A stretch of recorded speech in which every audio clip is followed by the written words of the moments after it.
সম্মানীয় দর্শক বন্ধুগণ, আলিপুর আবহাওয়া দপ্তরের লেটেস্ট ওয়েদার রিপোর্ট প্রকাশিত হলো। 9 তারিখ থেকে 12 তারিখের মধ্যে কোন কোন জেলায় কবে বৃষ্টিপাতের সম্ভাবনা রয়েছে সরাসরি এক নজরে দেখে নিন। 9 তারিখ অর্থাৎ আজকে দক্ষিণবঙ্গের বেশিরভাগ জায়গায় হালকা থেকে মাঝারি বৃষ্টি অথবা বজ্রপাত সহ বৃষ্টিপাতের সম্ভাবনা রয়েছে।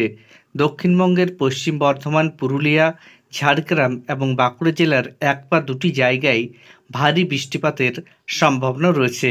এছাড়া দক্ষিণবঙ্গের সমস্ত জেলার এক বা দুটি জায়গায় ঝড়ো হাওয়া সহ বজ্রপাত অথবা বজ্র বিদ্যুৎ সহ বৃষ্টিপাতের সম্ভাবনা রয়েছে। পাশাপাশি 9 তারিখে উত্তরবঙ্গের সমস্ত জেলার বেশিরভাগ জায়গায় হালকা থেকে মাঝারি বৃষ্টি অথবা বজ্র বিদ্যুৎ সহ বৃষ্টিপাতের সম্ভাবনা রয়েছে।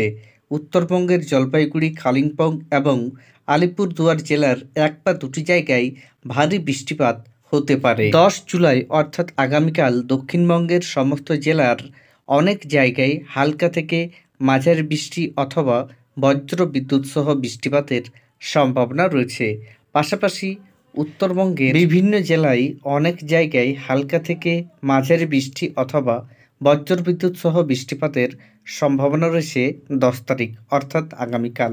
11 তারিখ নাগাদ দক্ষিণবঙ্গের সমস্ত জেলার কিছু জায়গায় হালকা থেকে মাঝারি বৃষ্টি অথবা বজ্র বিদ্যুৎ সহ বৃষ্টিপাত হওয়ার সম্ভাবনা রয়েছে। পাশাপাশি 11 তারিখ উত্তরবঙ্গের দার্জিলিং, জলপাইগুড়ি, কালিম্পং, কোচবিহার এবং আলিপুরদুয়ার জেলার অনেক জায়গায় হালকা থেকে মাঝারি বৃষ্টি অথবা বজ্র বিদ্যুৎ সহ বৃষ্টিপাতের সম্ভাবনা রয়েছে এবং উত্তরবঙ্গের বাকি জেলাগুলির কয়েকটি জায়গায় বজ্রপাত ও বৃষ্টিপাতের সম্ভাবনা রয়েছে। 12 এবং 13 তারিখ নাগাদ দক্ষিণবঙ্গের সমস্ত জেলার অনেক জায়গায় হালকা থেকে মাঝারি বৃষ্টি অথবা বজ্র বিদ্যুৎ সহ বৃষ্টিপাতের সম্ভাবনা রয়েছে। পাশাপাশি 12 তারিখ নাগাদ উত্তরবঙ্গের সমস্ত জেলার অনেক জায়গায় হালকা থেকে মাঝারি বৃষ্টি অথবা বজ্র বিদ্যুৎ সহ বৃষ্টিপাতের সম্ভাবনা রয়েছে। ধন্যবাদ।